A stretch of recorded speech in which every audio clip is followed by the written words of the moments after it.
जय हिंद बच्चों। आज हम एक्सरसाइज 5.2 के क्वेश्चन नंबर 5 के सेकंड से पढ़ने वाले हैं। ठीक है, क्वेश्चन नंबर 5 का जो सेकंड क्वेश्चन है उसमें एक एपी दिया हुआ है जिसमें हमको नंबर ऑफ टर्म्स बताना है, जिसका फर्स्ट टर्म 18 है, सेकेंड टर्म 15 होल 1/2 है, 13 है third term, and last term दिया है -47। तो हम सभी को फॉर्मूला पता है कि L इक्वल्स टू होता है A plus n minus one into D. L की वैल्यू दी हुई है -47, तो L की जगह पे -47 हम लिखेंगे। फिर उसके बाद से A की जगह पे हम लिखेंगे 18 प्लस n की वैल्यू हमको फाइंड आउट करनी है, और d की जगह पे हम क्या लिखेंगे, तो 15 होल 1/2 में से जब मैं 18 को माइनस करूँगा तो इसकी वैल्यू आ जाएगी 2 होल 1/2, यानी कि d की वैल्यू आएगी 2 होल 1/2, और हमको n इसमें फाइंड आउट करना है। ठीक है, अब मैं इसको इधर लेके जाऊंगा तो इसकी वैल्यू कितनी हो जाएगी, -47 -18 इक्वल्स टू, ये हो जाएगा n-1 मल्टीप्लाई 2 2 ज़ा 4, 4 और 1 5, 5/2।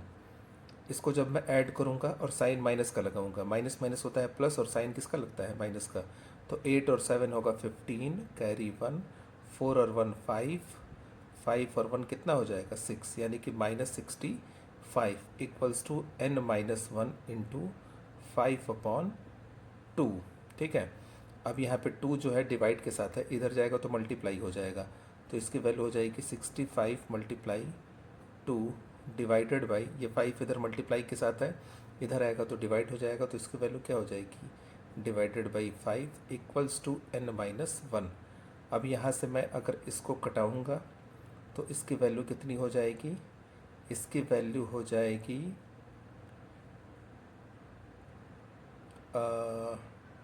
यहाँ पे एक चीज़ हम लोगों ने मिस्टेक किया है, मिस्टेक ये किया है कि d की वैल्यू होगी माइनस में 2 होल 1/2, यहाँ पे हो जाएगा माइनस में 2 होल 1/2, यहाँ पे भी हो जाएगा माइनस में 5/2, तो यहाँ पे भी हो जाएगा माइनस में 5/2, और जब यहाँ पे ये -5 नीचे आएगा तो इसकी वैल्यू यहाँ पे हो जाएगी -5, और ये माइनस क्या हो जाएगा, कट हो जाएगा। ठीक है, और 5 से ये कितनी बार में जाएगा, 13 टाइम्स में जाएगा, 13 2 ज़ा 26, और इधर हो जाएगा n-1, और n की वैल्यू जो हो जाएगी, 1 इधर जाएगा तो प्लस हो जाएगा, n की वैल्यू हो जाएगी 26 + 1, यानी n इक्वल्स टू 27। ये इस क्वेश्चन का क्या होगा, आंसर होगा। तो शुरू में यहाँ पे बस ध्यान देना है कि d की वैल्यू होगी -2 होल 1/2। ठीक है, अब बढ़ते हैं हम क्वेश्चन नंबर 6 की तरफ। कह रहा है कि check whether -150 is a term of the AP 11, 8, 5 and 2। हमको बताना है कि क्या -150 इस AP का कोई टर्म है। तो बेसिकली ये -150 जो दिया हुआ है वो AN की वैल्यू दिया हुआ है, AN इक्वल्स टू -150। A कितना दिया हुआ है क्वेश्चन में, A दिया हुआ है 11, और D की वैल्यू कितनी दी हुई है, 8 - 11, यानी कि -3। ठीक है, अब इसको सॉल्व करते हैं। AN का फॉर्मूला क्या होता है, A plus n-1 into D equals to -150। A की वैल्यू रखूँगा मैं 11, प्लस n की वैल्यू हमको निकालना है, n-1 इंटू डी की वैल्यू -3 इक्वल्स टू -150। ठीक है, अब मैं इस 11 को अगर इधर लेके आऊँगा, इसकी वैल्यू हो जाएगी n-1 इंटू -3 इक्वल्स टू -150 -11, ये हो जाएगा -161, -3 से मल्टीप्लाई करूँगा तो इसकी वैल्यू हो जाएगी -3n, और माइनस माइनस प्लस 3। अब इसको अगेन मैं इधर लेके जाऊँगा तो ये हो जाएगा -3n इक्वल्स टू -164। ठीक है, ये माइनस से माइनस कट गया। अब 3 से 164 को मैं क्या करूँगा, डिवाइड करूँगा, तो इसकी वैल्यू हो जाएगी 164 डिवाइडेड बाई 3, ये हो जाएगा 3 5 ज़ा 15, 1 और 4 बचा, यानी कि 3 4 ज़ा 12 और 3 6 ज़ा 18। तो इसकी वैल्यू जो भी आएगी वो डेसिमल में आएगी, और जो टर्म होता है वो डेसिमल में नहीं होता है। तो हम लिख देंगे कि, तो हम क्या लिखेंगे, सो -150 is not a term of given AP। ये इसका आंसर होगा, यानी कि -150 इस AP का जो है वो कोई भी टर्म नहीं होगा। अब हम देखते हैं क्वेश्चन नंबर 7 को। क्वेश्चन नंबर 7 क्या कह रहा है? क्वेश्चन नंबर 7 कह रहा है, find the 31st term of an AP whose 11th term is 38 and 16th term is 73। इसको कैसे सॉल्व करेंगे, तो देखिए ध्यान से। इसको हम कुछ इस प्रकार से सॉल्व करेंगे। देखिए ध्यान से एकदम, पहले जो भी दिया है उसको लिखते हैं। हमको क्या फाइंड करना है, 31st टर्म, यानी कि T31 हमको निकालना है। उसके बाद गिवन क्या दिया हुआ है, गिवन में दिया हुआ है 11th टर्म, यानी कि T11 इक्वल्स टू 38। अच्छा, T11 को मैं क्या लिख सकता हूँ, A plus 11 minus 1 into D. T11 को क्या लिखूंगा, n की जगह पे 11 है तो इसको मैं लिख दूंगा A plus 11 minus 1 into D. इसको लिख दूंगा मैं A plus 11 minus 1 into D equals to 38। यानी कि इसको मैं अगर लिखना चाहूँ तो क्या लिख दूंगा मैं, A plus 10D equals to 38। इसको मान लेंगे हम इक्वेशन नंबर फर्स्ट। ठीक है, ठीक वैसे ही यहाँ पे दिया हुआ है 16th टर्म इज 73, यानी कि T16 इक्वल्स टू 73। इसको मैं क्या लिख दूंगा, इसको मैं लिख दूंगा A plus 16 minus 1 into D equals to 73। अब ये हो जाएगा A plus 15D equals to 73। ये हो जाएगा इक्वेशन नंबर सेकंड। अब मैं 1 और सेकंड को सॉल्व करूंगा। सेकंड के नीचे मैं फर्स्ट वाले इक्वेशन को लिख रहा हूँ, A plus 10D equals to 38। ये होगा इक्वेशन फर्स्ट। अब मैं क्या करूँगा, सेकंड माइनस फर्स्ट करूँगा। ये माइनस हो जाएगा, ये प्लस वाला माइनस हो जाएगा, इसके आगे प्लस है तो वो भी क्या हो जाएगा, माइनस। ये और ये कैंसिल आउट हो जाएगा, बचेगा क्या, 15D minus 10D equals to कितना होगा, 5D इक्वल्स टू 73 में से 38 घटाएंगे, 13 में से 8 जाएगा तो 5 बचेगा, यहाँ 6 में से 3 जाएगा तो 3 बचेगा।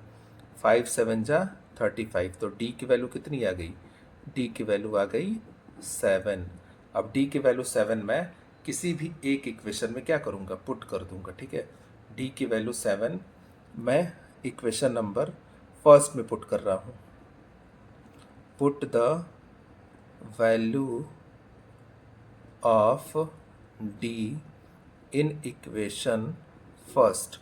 फर्स्ट इक्वेशन क्या है, फर्स्ट इक्वेशन दिया हुआ है हमारा A प्लस 10D, यानी कि A plus 10 into 7 equals to 38। ठीक है, तो ये हो जाएगा A प्लस 70 इक्वल्स टू 38। और यहाँ से A की वैल्यू क्या हो जाएगी, 38 इधर जाएगा, 70 तो क्या होगा 38 माइनस 70, यानी कि 38 माइनस 70। तो 70 में से जब मैं 38 को घटाऊंगा तो हमारी वैल्यू निकल के आएगी 32, लेकिन साइन किसका लगेगा, माइनस का, क्योंकि 38 माइनस 70 है, 70 के पास माइनस साइन है।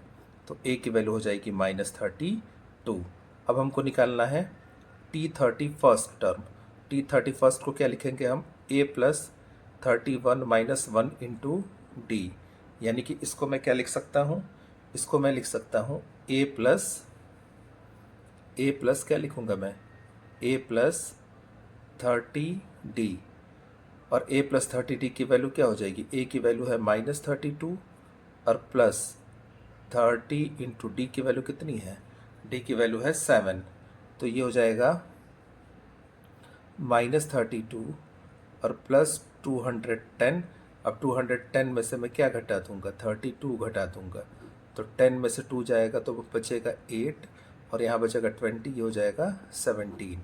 यानी कि जो हमारा 31st टर्म निकल के आएगा वो हो जाएगा 178, और यही क्या होगा, इस क्वेश्चन का आंसर होगा। ठीक है, अब बढ़ते हैं हम क्वेश्चन नंबर 8 की तरफ। क्वेश्चन नंबर जो 8 है हमारा वो कुछ इस प्रकार से है। क्वेश्चन दिया है an A P consist of 50 terms of which third term is 12। Third term is 12 का मतलब T3 इक्वल्स टू दिया है 12। ठीक है, अब T3 इक्वल्स टू 12 को मैं क्या लिखूंगा, a plus 2d equals to 12। अब इसको मैं डायरेक्ट लिख दिया हूँ, इसको मैं अगर तोड़ के लिखना चाहूँ तो क्या लिखूंगा, a plus n minus one into D के फॉर्मेट में लिखूंगा। तो क्या लिखूंगा, a plus 3 minus one into D. 3 minus one क्यों हुआ, क्योंकि n के जगह पे क्या है, यहाँ पे 3 है। तो T3 को मैं डायरेक्ट लिखूंगा तो क्या लिख दूंगा, a plus 2d equals to 12। इसको मान लूंगा मैं इक्वेशन फर्स्ट। आगे कह रहा है कि the last term is 106। Last term का मतलब क्या है, कोई एपी है जिसमें 50 टर्म्स हैं, यानी कि ये बेसिकली बोल रहा है T50 इक्वल्स टू 106। वो आपसे बता रहा है कि T50 की वैल्यू है 106। अब अगर मैं T50 को लिखना चाहूँ तो मैं डायरेक्ट क्या लिख सकता हूँ, a प्लस 50 माइनस वन यानी कि 49 into D, 49d equals to 106। इसको मान लूँगा मैं इक्वेशन नंबर सेकेंड। अब इसको मैं इक्वेशन फर्स्ट के नीचे लिख रहा हूँ, ये हो जाएगा a plus 49d equals to 106। ये हो जाएगा इक्वेशन सेकेंड। अब मैं फर्स्ट माइनस सेकेंड करूँगा, इक्वेशन फर्स्ट माइनस सेकेंड करिए। ये माइनस होगा, प्लस वाला माइनस होगा, ये भी प्लस वाला माइनस होगा, ये और ये कट गया। 2 माइनस 49, इसकी वैल्यू हो जाएगी माइनस 47d इक्वल्स टू 106 में से जब मैं 12 को घटाऊंगा तो जो हमारी वैल्यू निकल के आ जाएगी वो आ जाएगी माइनस 94, क्योंकि 106 के पास कौन सा साइन है, माइनस है, और हमेशा किसका साइन लगाते हैं, बड़े वाले का। तो ये माइनस और माइनस कट गया, यहाँ से ये 2 टाइम्स में जाएगा, तो यहाँ से d की वैल्यू जो निकल के आएगी वो d की वैल्यू 2 निकल के आएगी। कितनी निकल के आएगी, 2। अब हम d की वैल्यू 2 निकल के आई है, d की वैल्यू 2 हम इक्वेशन फर्स्ट में पुट करेंगे, लिखेंगे put the value of d in equation first. ठीक है, फर्स्ट वाला इक्वेशन क्या है, a plus 2d equals to 12, यानी कि a की वैल्यू हमको निकालना है प्लस 2 इंटू 2 इक्वल्स टू 12। तो a की वैल्यू हो जाएगी 12 माइनस 4 यानी कि 8। a की वैल्यू कितनी निकल के आएगी, 8 निकल के आएगी a की वैल्यू। ठीक है, अब यहाँ से हमको निकालना है 29th टर्म, यहाँ पे दिया हुआ है फाइंड द 29th टर्म, यानी कि T29 निकालना है हमको। ठीक है, T29 को अगर मैं डायरेक्ट लिखना चाहूँ तो क्या लिखूंगा, a प्लस 28d, यानी कि a की वैल्यू कितनी है, 8 प्लस 28 इंटू डी की वैल्यू कितनी निकल के आई है, d की वैल्यू 2 निकल के आई है। तो ये हो जाएगा 8 प्लस 28 2 जा 56, 56 और 8 होगा 64, और ये हमारा आंसर आ जाएगा क्वेश्चन नंबर 8 का। ठीक है, अब हम क्वेश्चन नंबर 9 को देखते हैं। क्वेश्चन नंबर 9 दिया हुआ है, if the third and the 9th term of an AP are 4 and -8 respectively, which term of AP is 0। Question में जो दिया हुआ है पहले उसको हम लिखते हैं। क्या दिया हुआ है, T3 की वैल्यू दी हुई है, T3 की जो वैल्यू है वो है 4।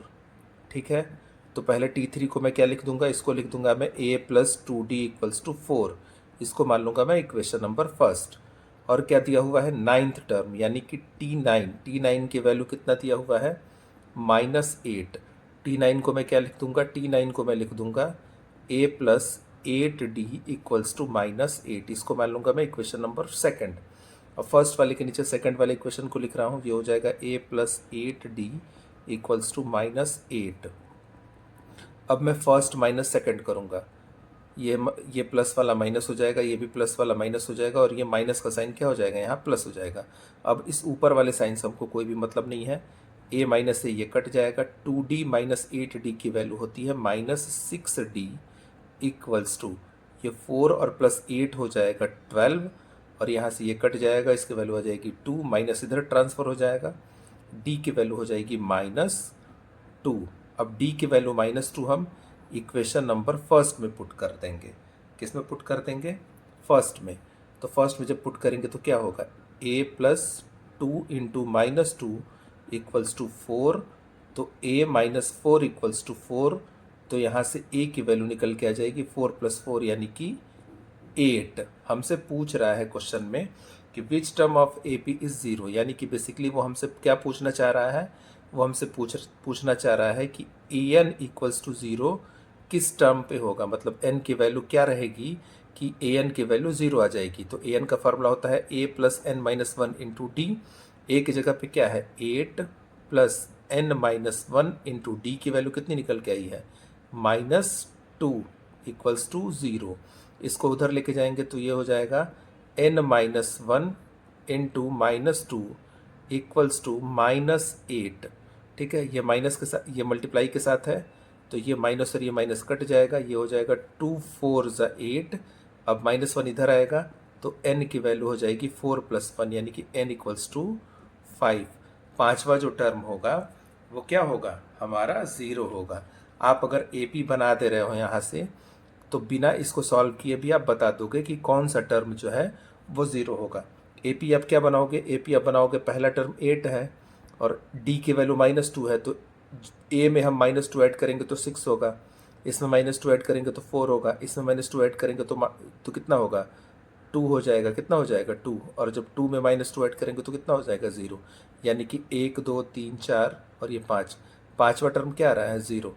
तो हम इसको बिना सॉल्व किए भी अगर हम चाहें तो केवल ए पी बना के हम बता सकते हैं कि पाँचवा टर्म क्या आएगा 0 आएगा। बट अगर सॉल्व करना हो तो हम ऐसे सॉल्व करेंगे और जो n की वैल्यू आएगी वो क्या आएगी 5 आएगी। ठीक है, अब हम बढ़ते हैं क्वेश्चन नंबर 10 की तरफ। क्वेश्चन नंबर 10 कह रहा है कि the 17th term of an A P exceeds its 10th term by 7, find common difference. ठीक है, इसको कैसे सॉल्व करेंगे हम, तो इसको सॉल्व करने के लिए पहले जो भी डाटा दिया हुआ है उस डाटा को हम क्या कर रहे हैं, उस डाटा को हम लिखेंगे। तो यहाँ पे मैं लिख दे रहा हूँ, यहाँ पे मैं लिख दूंगा T17 इक्वल्स टू, कह रहा है कि जो 17th टर्म है, जो 17वां टर्म है किसी एपी का, वो 10वें टर्म से 7 ज़्यादा है। कितना जाते हैं 7 जाते हैं। तो यहाँ पे क्या लिख दूंगा मैं T10 और +7, ये क्वेश्चन में दिया हुआ है, ये क्या है गिवन है। इससे मैं एक इक्वेशन बनाऊंगा, क्या इक्वेशन बन के आएगा, तो T17 को मैं लिख दूंगा a + 16d equals to T10 को मैं लिखूंगा a + 9d + 7। a से एक कट जाएगा, इस 9d को इधर लेके आऊँगा तो ये हो जाएगा 16d - 9d इक्वल्स टू 7